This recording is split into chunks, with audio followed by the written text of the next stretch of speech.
आज हम सीखेंगे कि चेक कैसे भरते हैं।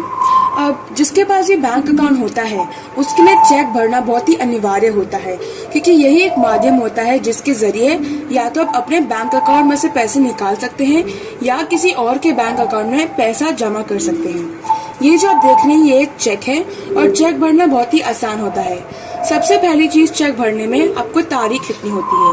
मान लीजिए आज की तारीख है 11 नवंबर 2013, तो मैं यहाँ पर लिखूंगी 11 नवंबर यानी 11वां महीना, तो 11 और 2013।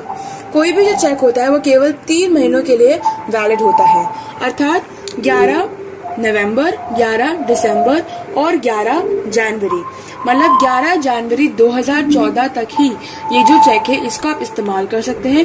उसके बाद इस चेक का कोई मतलब नहीं रहेगा।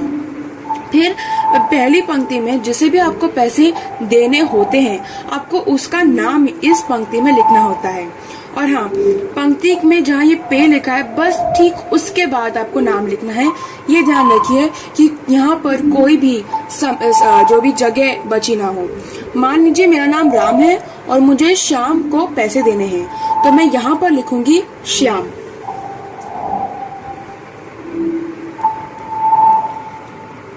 ये देखिए, अब मैंने बिल्कुल भी जगह नहीं छोड़ी है, ताकि यदि चेक जो है किसी गलत हाथ में चला जाता है तो वो इस नाम के साथ छेड़खानी न कर पाए। जैसे श्याम को वो घनश्याम न बना दे, इस प्रकार से। अब हमें जितने भी पैसे देने होते हैं, ठीक है, उसको हम अक्षरों में इस पंक्ति में लिखते हैं और वापस जो हम अक्षरों में लिखेंगे और इस रुपयों में बिल्कुल भी जगह नहीं होनी चाहिए। तो मान लीजिए मुझे शाम को 5000 रुपए देने हैं, तो मैं यहाँ पर अक्षरों में लिखूंगी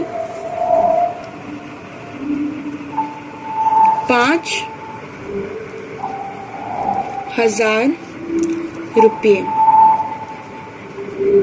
और हाँ, ये लिखने के पश्चात केवल शब्द, केवल ये शब्द लिखना बहुत जरूरी होता है और इस प्रकार की रेखा खींचनी भी बहुत जरूरी होती है। इससे क्या होता है कि यदि ये चेक किसी गलत हाथ में चला जाता है तो इस लिखी हुई धनराशि के साथ कोई भी छेड़खानी न कर सकता है। और इसी प्रकार जो भी धनराशि आपने यहाँ पर लिखी है उसे ही आपको इस बॉक्स में अंक में लिखनी है। जैसे 5000 रुपये और इस प्रकार का चिन्ह लगाना है ताकि कोई भी इस धनराशि के साथ छेड़खानी न कर पाए। और हाँ, 5 जो भी आपका पहला अंक है उसके बीच में और इस जो लाइन है इसके बीच में बिल्कुल भी जगह नहीं होनी चाहिए। अब चेक का मेन पार्ट हो चुका है। इसके पश्चात हमें जहाँ अपने हमारा नाम लिखा है उसके ऊपर हमें अपने हस्ताक्षर डालने हैं। तो यहाँ पर मैं अपने हस्ताक्षर डालूंगी। अब देखिए, मेरा नाम राम है और मुझे शाम को पैसे देने हैं, लेकिन मेरे पास इतना समय नहीं है कि मैं जाऊं बैंक और इस चेक को बैंक को दूं। तो मैं क्या करती हूँ, यहाँ पर मैं 2 लाइंस खींचती हूँ और यहाँ पर मैं लिख देती हूँ खाताधारी। ठीक है। अब इससे क्या होता है कि जो मेरा नौकर है, ठीक है, वो मैं उसके ऊपर कैसा भरोसा करूं कि वो जो ये चेक है उसके लिए इस्तेमाल ना करे। तो जब मैं ये लिखती हूँ ना खाताधारी, और इन दोनों को भी मैं काट देती हूँ, तो जब मैं ये करती हूँ तो मैं बैंक को बताती हूँ कि जो भी आपके पास इस चेक को जमा कराने लेके आया है आपको उसे पैसे नहीं देने हैं। जिसका भी नाम यहाँ पर लिखा है आपको केवल उसके ही अकाउंट में पैसे जमा करने हैं। ठीक है। तो इससे क्या होता है कि यदि आपका जो चेक है किसी गलत हाथों में भी चला जाता है तो भी आपकी जो धनराशि है वो सुरक्षित रहती है, क्योंकि वो केवल उसी बंदे के अकाउंट में जाएगी जिसके बंदे के अकाउंट में आपको पैसे भेजने हैं। लेकिन यदि आपको खुद के बैंक अकाउंट में से पैसे निकालने हैं तो ये जो 2 चीजें मैंने आपको दिखाई हैं ये आपको नहीं करनी है। और यहाँ पर श्याम लिखने के बजाय आपको स्वयं लिखना है। स्वयं जो अक्षर है वो आपको यहाँ पर लिखना है, श्याम नहीं लिखना है।